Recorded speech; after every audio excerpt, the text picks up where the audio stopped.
everybody. Today I'm joined by Chris and Robby of the Virginia Beer Company. We're going to discuss their evolution, need for constant innovation, and their future. I'm only 45 minutes away from them, and I feel a little guilty we're not doing this in person, but that only reinforces my desire to make the short drive up to Williamsburg soon. So let's start with that. Chris and Robby, what do you two love most about Williamsburg? It's a great question. So actually, it's funny. Williamsburg is our college town. So I'd like to think that when we first came up with the idea of opening the Virginia Beer Company in Williamsburg, it was kind of a local heroes return to alma mater and open brewery in college town type of headline we would see in the daily press. So it's amazing to be in our college towns, and even though now a few years later we're considered townies by the current students, it's wonderful. I mean, William and Mary is what brought us together. And seeing Williamsburg's growth, but also William and Mary's growth. I mean, it's been really kind of a dream come true to be back here and doing it in a town that we really do love and cherish. So where's home originally? So I'm actually from Northern Virginia originally, so about 3 hours north, depending on the day and the traffic. So I'm not that far from home. Chris had a little farther afield to come. Yeah, I'm from Connecticut. So our first meeting was as students at William and Mary, and actually in our college job. So, after you graduated from William & Mary, you made it seem like you escaped for a little bit. Did you go back home to other endeavors? Or where did you end up? So I ended up in New York City at first, and then in Boston, doing something completely different.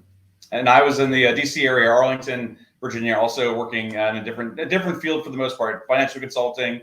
So we were both working in big, tall buildings with cubicles and fluorescent lights for a long time. So at what point did you two text each other or hop on a call and say, you know what, we need to go back to our college town and start a brewery? When did that occur? So I graduated in 2005, whereas Chris and his wife, Erin, both graduated in 2007. And much to Chris's chagrin, I decided to spend many weekends couch surfing on his futon while he was still at William and Mary. So I was 21, I was graduated. I could come down and take advantages of the best parts. Going to the local craft beer bar, getting to the sporting events early, staying late, that sort of thing, while Chris still had 2 years of studies to complete. So I'm sure he was ready to get away from me for a time, but I think Chris tells it best that your initial reaction to starting a job in finance was a quick one. Yeah, kind of how soon can I not do this job anymore? But I think the first time we ever actually talked about it was probably 2009. We were at the Greenleaf, which was kind of the original craft beer bar here in Williamsburg, and it kind of started there. And by 2012, we were fully into it. Had you quit your full-time jobs at the time and already moved back to Williamsburg? Yeah, I quit in the summer of 2012 and came back in the fall. And Robby was back and forth a lot until I think early 2014. Yeah, 2014.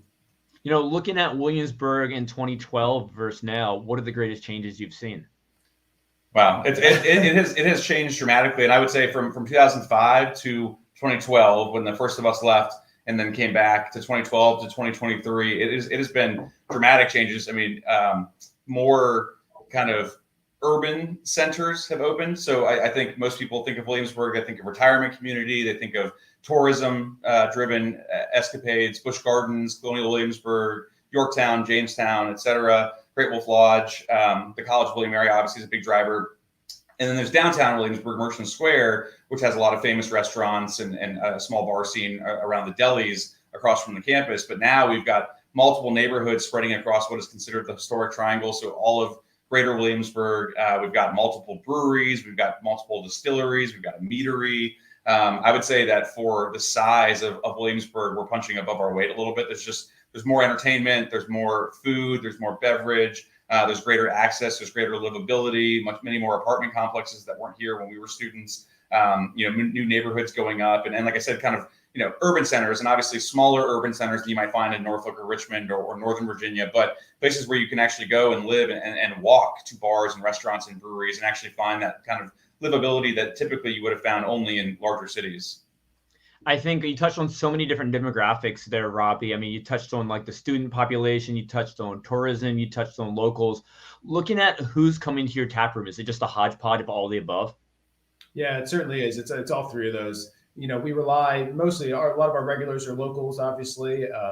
They're kind of the heartbeat of our business. But the tourist seasons, we see big influxes of tourists. It kind of scattered throughout the year. Obviously we get a lot of summer tourism here in Williamsburg, but spring and fall are also great. The holiday season's great for tourists.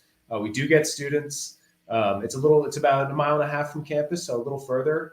than some of the bars they might otherwise hit. But they do come out. We have Tribe Thursdays. So Yeah. we usually get a really good student crowd on Thursday. So it's definitely a mix of all different types of people, which is something we like about our brewery. I mean, that's one of the best aspects of a tap room. And just speaking of Williamsburg and just Hampton Roads in general, I feel like Richmond gets a little more publicity than we all get, but Hampton Roads, Williamsburg, Norfolk area has a lot of great breweries to offer. Yeah, I agree. And it is crazy because Richmond is 45 minutes to the north of us. Norfolk's 45 minutes to the south of us. I mean, and the diversity across those two equidistant areas, I think is very telling. But at the same time, they both embrace the craft beer scene, the gastronomic scene that has kind of exploded throughout Virginia. And so I know we are very fortunate because we feel like anytime we need to get out of Williamsburg, whether it's for work or for pleasure, either direction we go, we're in for a good time. No, I'm the exact same way. That's the one thing I love about Virginia. Now, I want to dive into a little bit more about your mission. The company's slogan, it's beer, people, and purpose. That's beer, people, and purpose. And crafting something as concise as 3 words to represent an organization, it can be really, really tough. How did you end up on those 3 words? We've so it's funny. I have what we would consider a brain trust, right? So Chris and his wife were kind of the original drivers, with me joining in. And then we brought in our brewmaster, Jonathan Newman, who came from Sweetwater Brewing in Atlanta. And he was at Jackalope before that. So he's been with us since before the brewery opened. Our director of sales, Michael, has been with us since before day one. Our operations manager, Lucy, has been with us since before day one. So we've got a group of people that we trust, and people that Chris and I, beyond, working on the original business plan and fundraising and getting the brick and mortar set up, we've got this group now that's been with us for 7+ years.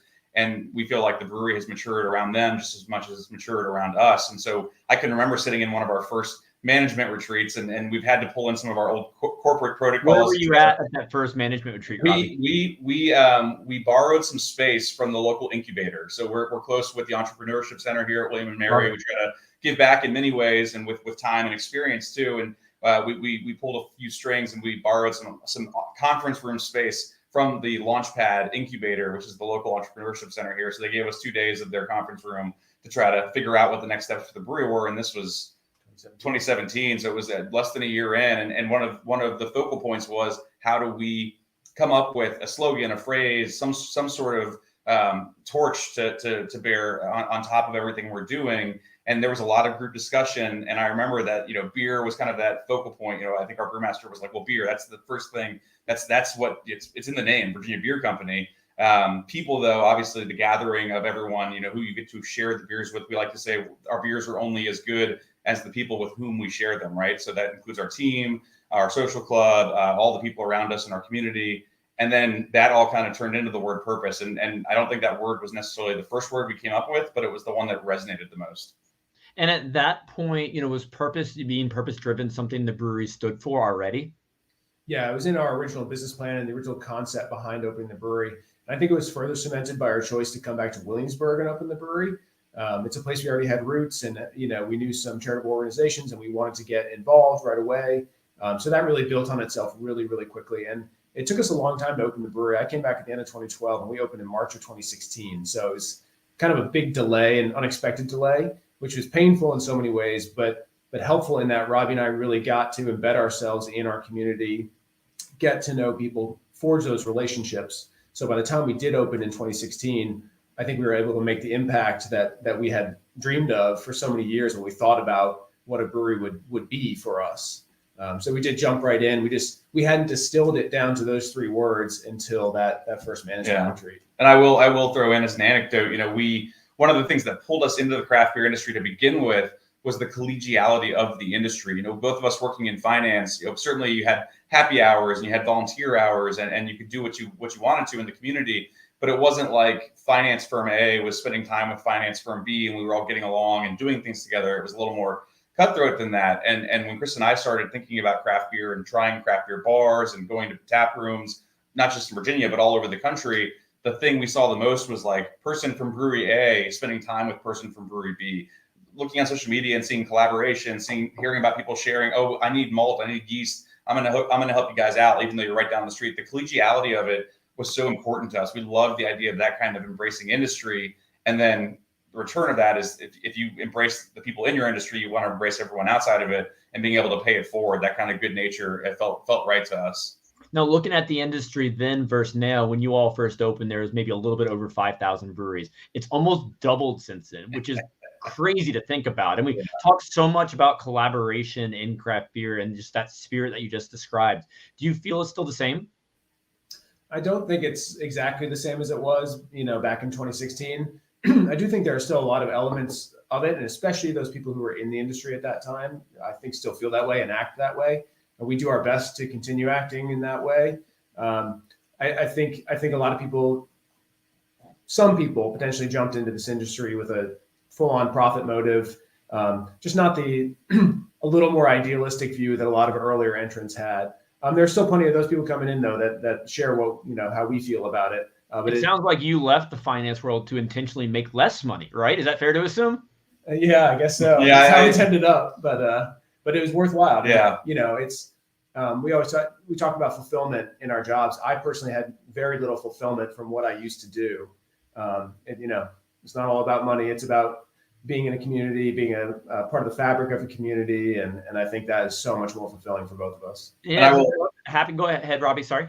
No, I was just going to say quickly, I was just out of town for a friend's surprise 40th birthday. And it was 6 of us together, and all of my friends, they're all working in finance or consulting. And that's great. They've all gotten married. They've got kids now. They're all doing well for themselves. But it was fulfilling for them to have so many questions for me about the beer industry and want to know how things are going and how supportive they've been of the brewery, especially with COVID having happened. And, it is one of those things where I come home at night and I love what I do. And there are certainly some stressful days, but even though we're both making less than we were in our former lives, I don't think either of us regret the change because, every day we get to wake up and say we're going to work at a brewery. And, no offense to my friends, but I definitely had the most interesting stories to tell comparatively to what they were talking about.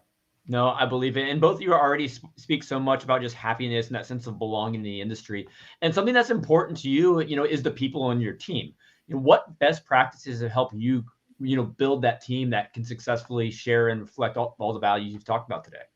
I think actually, interestingly, both of us brought over kind of intentionally a lot of our corporate background, like the good parts of the corporate life, where we tried to structure our business to be as maximally supportive as possible in terms of pay, benefits, all those things, but also equally as importantly in terms of performance reviews, staying ahead of all that kind of stuff and giving people real-time, honest feedback and trying to help them grow within our business. We want everyone to feel like there's a future for them. It's not just a stopping point. Obviously, we can't always make that happen, but we really try, and we want everyone to feel like it is possible. No, I love that, Chris. Opportunity is such a huge motivator. What are other ways you empower your team and get them motivated to just be the best they can be, at Virginia Beer Co.? I mean, a lot of it is kind of opening the floor, right? Like giving people a voice, and that could be as small as, hey, I've got an idea to how to make the taproom move a little smoother. I think we could change how the merch is displayed. I think we could change how we go about offering flights or how we go about promoting beer releases. It might be someone in the production area who's got an idea for a beer recipe, and our brewmaster giving them a chance to work with him on recipe development. Our sales team coming to us and saying we think this would be a great way to actually display the brand in print media or digital media. I mean, there's just hearing everyone out. And obviously you can't do everything all at once. A lot of ideas also come with a price tag. So you've got to be in a position to be able to put both money and ideas into execution at the right time. But I'd like to think that no one on our team thinks that they don't have a voice and that they won't be heard if they speak up. No, that's very true. And with the finance background you all come from, so often that corporate world gets looked at a little funny from our, craft beer counterparts. You mentioned you've taken some of the strategies you've learned from your past lives and applied them to your business. What are a couple things that you've learned from the finance world that have really helped you out in the world of beer?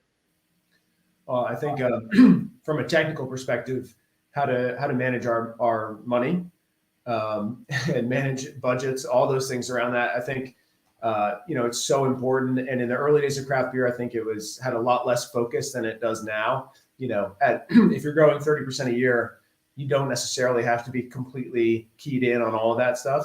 With the atmosphere we're in now, where if you're, flat or growing a couple percentage points, that's good. You really need to be keyed in on the numbers and the finances. And I think that has been beneficial for us, especially when COVID came around. And I mean, on top of that, I mean, and Chris handles more of it than I do. So I just kind of lean back and listen, and it gives me shudders sometimes to think about my corporate days. But, forecasting, for example, or forward contracts for hops, for aluminum, sourcing raw materials. I mean, there's a whole, it's not like the yeast just shows up, or the grain or the hops or the cans, making sure the labels are ordered with enough lead time to make sure they get here so that the beer can be packaged and labeled freshly and then released to the consumer as freshly as possible. The logistics of accounts payable and accounts receivable with our distribution partners. And we have distribution partners here in Virginia, but we have a small export business as well. So it escalates when you're talking about accounts receivable and payable in Japan or South Korea or France or the Netherlands. So these are all terms and ideas that I think if we didn't have backgrounds in finance would have been a much more challenging process to try to come to terms with. Robby, let's dive into the export component for a minute. How did you decide to export your beer to all those countries you just listed, and why? Chris has 4 passports, so he can basically self-distribute in most continents. Actually, it was in our original business plan. It's just something we were always interested in doing. I was personally interested in doing it. Obviously, 4 passports. With our location, we're really close to the port in Norfolk, which is helpful for us. So it was in our original business plan, and then we have one thing about Virginia, which is incredible, is we have the best export resources in this country. I'm convinced. So Virginia Economic Development has been our partner in export since 2016, our first meeting. We met with them and discussed it, and they very smartly told us, you are not ready for this. You need to make sure your product can travel, all those things. And I think, so our first exports actually happened in the beginning of 2019. So we've been exporting for over 4 years now. Robby mentioned some of the countries, UK, France, Netherlands, Japan, South Korea, and a few others we've done as well. But it's a big part of our business. It kind of has its ebbs and flows depending on worldwide pandemics and currency and all those kind of things.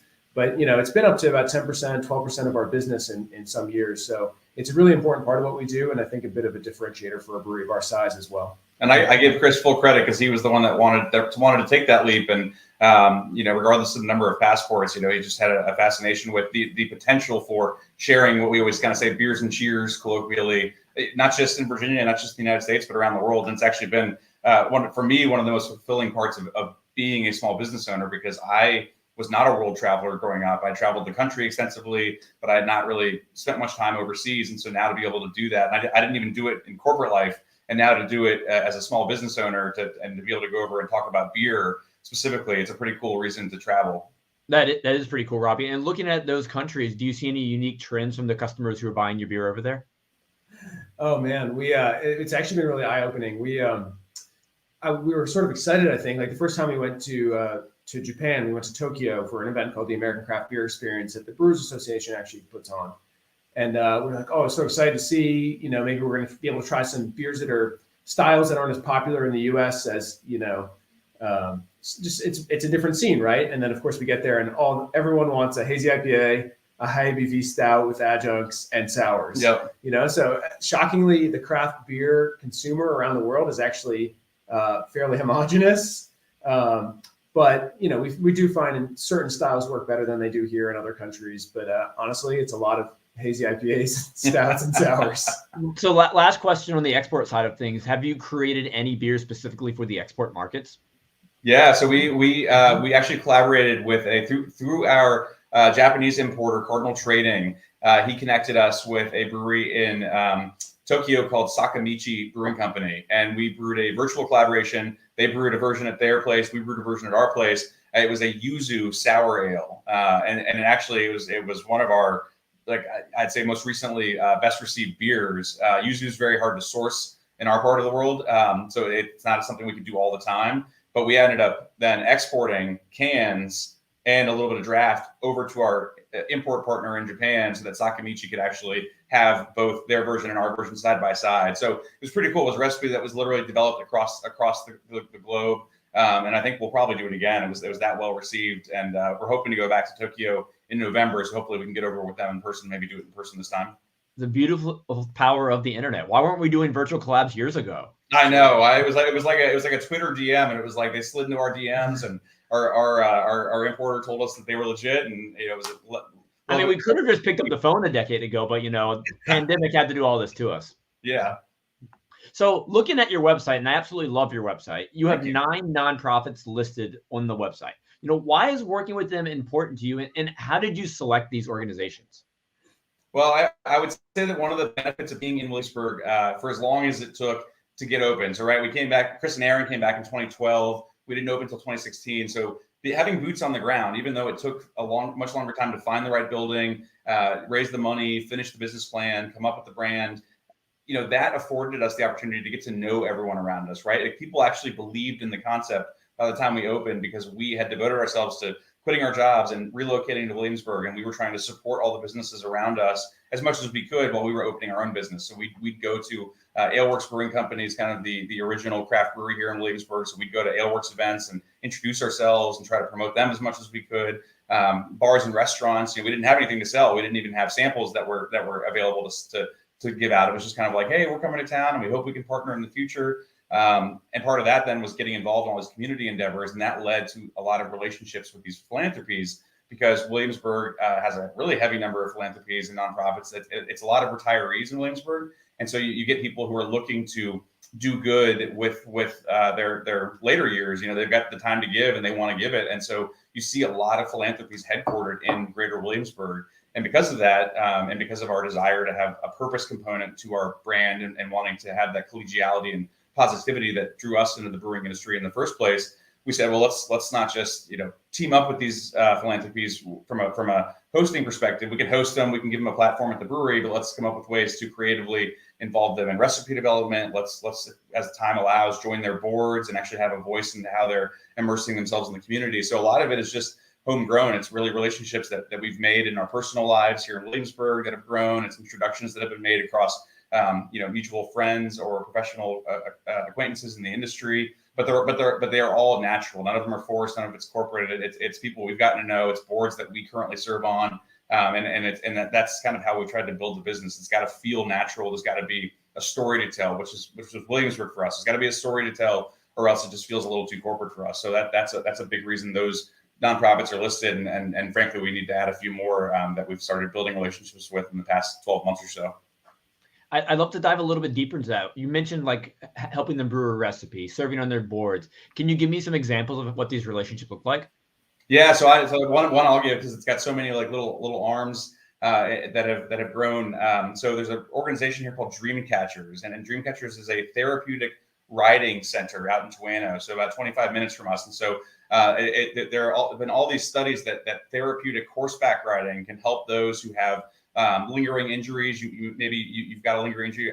They support veterans. They support children who have various either emotional needs or physical needs. And the facility is state of the art. So if you're in a wheelchair, they can help you get on and ride with or next to a horse, right? And it's shown that the horses in particular can be very therapeutic and help you calm down and relax and hopefully grow and just be at peace. And so it's a very unique concept that I was never familiar with.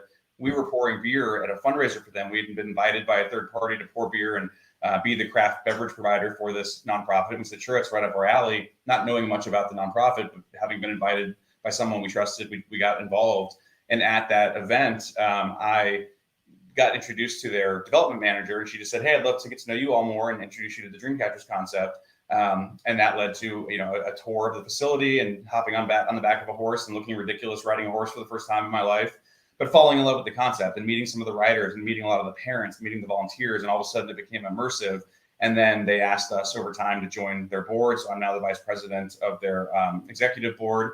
And that led to us becoming their craft beer partner. And then eventually to them coming over and saying, we'd love to come up with some kind of kitschy, cowboy and cowgirl themed beers. We had a beer called Giddy Up and a beer called Cowboys Uncorked. And it's fun stuff, but we donate a portion of proceeds back. The beers feature QR codes where you can link to their website, learn more about their organization. They come out to the brewery and have a big launch event and introduce a lot of their supporters to what we're doing as well. So it benefits both sides of it. And the reason that one sticks out to me is actually I met my wife at that event where we were pouring for the first time. She came over for a beer and we had a nice chat. And it turned out that her sister was a writer at Dreamcatchers at the time. I met her again in future opportunities, and now I get to see her every night when I come home. So if not for that Dreamcatchers event, I may never have gotten married. And I think, as Chris would say, he didn't think I was ever going to get married. So I won the under on that one. I love that story on so many different levels. Chris, how about you? What are you most proud of? Yeah, I think generally that all the relationships are like that. Another one, breast cancer is something that is important to the PBC family, an important issue and cause. So we've worked with an organization called Here for the Girls that's here in Williamsburg, based here in Williamsburg, I think since 2016. Mm-hmm. And it's progressed slowly. I think we hosted them at the brewery a couple of times, and then we started pouring at one of their major fundraising events every year, which is called the Breast Ball Golf Tournament. We've done that, I think, for 5 or 6 years now. We started brewing beers with them 2 years ago in a similar way to how Robby described the Dreamcatchers beers, giving them a portion of the proceeds every year and a platform for discussing what they do and being out there in the community a little more. And then just recently, I ended up joining their board to be even more deeply involved in what they do and how they support young women diagnosed with breast cancer. So, Robby and I can both tell more stories like that. And I think that's what we love about this. It's not, like Robby said, it's not just a random relationship that we think will be beneficial to the brewery in some way. That's not how we do this. We ask all our people that work at the brewery with us, what are you passionate about? Do you have an issue that is very, really important to you? How can we support, what you believe, and an organization that is on that, thinking about the same thing. So we really do think about it a lot and talk about it a lot at the brewery. No, I love this. You're empowering your team and you're putting your efforts in the areas that matter most to you, which is beautiful. Now, I'd like to shift it up a little bit. You're 7 years old now, and you just did a rebrand. Why did you decide now is the time to do a rebrand? Did someone just walk up to you and say, I hate your labels, and oh, we got to do a rebrand? Yeah, I'll just quickly, I'll say that I think one of the lessons we've learned over the 7 years we've been open is that you can't sit still ever in this industry. It's so dynamic and changing, fast-paced. And I think one thing we did wrong at the beginning is that we kind of just coasted from time to time, not on purpose, just because I think, we run around like chickens with our heads cut off most of the time. But we've really learned that you can't sit still. And if I had to critique us on our rebrand, I think it was probably 2 years too late. Can you take it from there? Yeah, I mean, and so one of the things that I think, again, that we did well when we opened was because it took us so long to get open, we had a lot of time to refine our brand. And the biggest compliment we got when we opened was that people said, oh, it feels like your brand's been around for a long time. Like your labels look vintage. We've got the shape of our shield, there's a purposeful shape there. It's the Chesapeake Bay Dead Rise, which is the state boat of Virginia. The way that the word Virginia arcs, it mimics the arc of the Crimdale Bridge, which is a bridge here on William & Mary's campus. So there's a lot of nuance to it. And our graphic designer out of Harrisonburg, Virginia, did a great job helping us put that into visualization and then applying that to our cans. And we launched with cans for our core brands pretty early because we did want to have brands that were available to a wider audience at an affordable price point. We were like, why can't craft beer at the time back in 2016? Why can't craft beer be your go-to fridge beer? There should be nothing wrong with finding a really good, well-made beer at your local grocery store because we craft beer has a purpose. That's why the industry is blowing up so much. So part of that was coming up with branding that felt that had been around for a long time, that had a very clear message.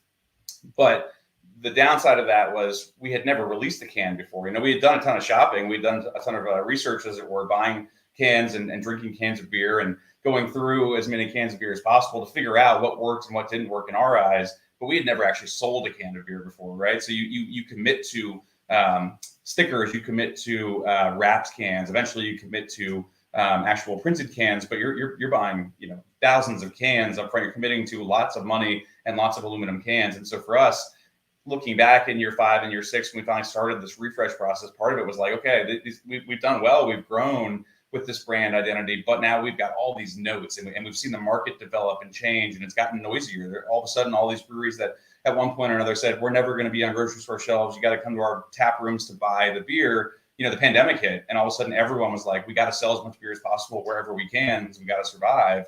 And that's completely understandable, but that changed the landscape. Now, after the pandemic, all of a sudden the grocery store shelves are that much more cluttered. There's many more options, which is great for the consumer. But we were like, we need to figure out how to stand out. We don't want to be lost in the noise. We want to be able to try to stand out differently in a brand new market, because 7 years later, there are craft beer drinkers now that weren't legally allowed to drink craft beer when we first opened. So, you throw in a pandemic, you throw in lessons learned over 7 years, and you throw in the idea that we don't want to be static. We don't want to be placed. We don't want to be boring. It led to the idea that we got to make a change, at least just for the sake of doing something different to draw some new attention to ourselves. And I understand the reasoning behind the rebrand, but what was the process like? It took a really long time, and actually, we're proud that we actually did it internally. Pretty much all of it, obviously with the help of our graphic designer, but it was brainstormed and workshopped all within the walls of the brewery with that brain trust that Robby described earlier. So I think we started in probably 2020, late 2020, thinking about how we could change things. There were a lot of simple changes we needed to make. Like, for example, on our original cans, you actually couldn't read the whole name of the beer if you just took a picture of the front of the can. So we have a beer called Saving Daylight, and even if you took a can image and put it in an ad, on a print ad, it would say Ving Day. And to us, our brains finished what it is. But to someone who's never seen that can before, they have no idea what that beer is called. It was like 80% giant red Virginia Beer Company shield with little tiny font for the name and even tinier font for the style and the ABV. So again, we'd never sold a can of beer in our lives, and it probably showed at that point. Yeah, we wrote a finance memo on the side about what was in it, which no one reads. So there were a lot of things like that that we knew we had to change. But then I think we actually ended up with a more radical departure from our previous branding than we initially intended. And our designer was the first person who came up with what ended up being what is our refresh. Softer colors. Our cans were always beige, and they started to look a little bit dirty on the shelf. So there's a white background now. We have 3 keywords on every can that describe what's in it. The style is much bigger.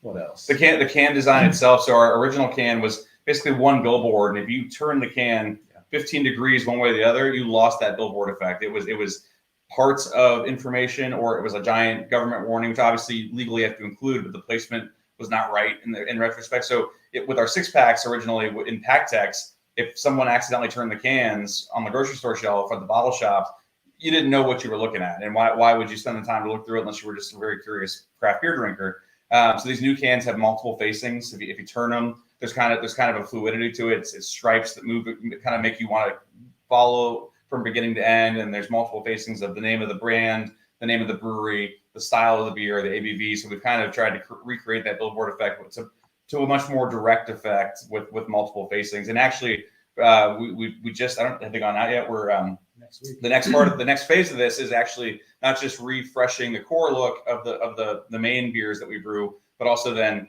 translating that to the specialty beers we brew. And the next step is actually continuing to improve packaging design and reduce our environmental impacts. We're moving to cardboard. So cardboard versus pack text right now, it looks like we're actually going to be moving into cardboard. So having to design for the first time a cardboard holder for a 6-pack as opposed to a pack tech holder, that was a whole additional process with the whole team jumping in. But we finally have the cardboard. We just hired a new packaging assistant to come in and kind of help us with cardboard, just because we need the extra set of hands, and we're going to invest in some actual automation as well. But all of a sudden the brand will look very different, because not just original cans redesigned, but now all the placeholders, 12-packs, 6-packs, 4-packs will all have that cardboard labeling as well, which should hopefully help with that billboard effect.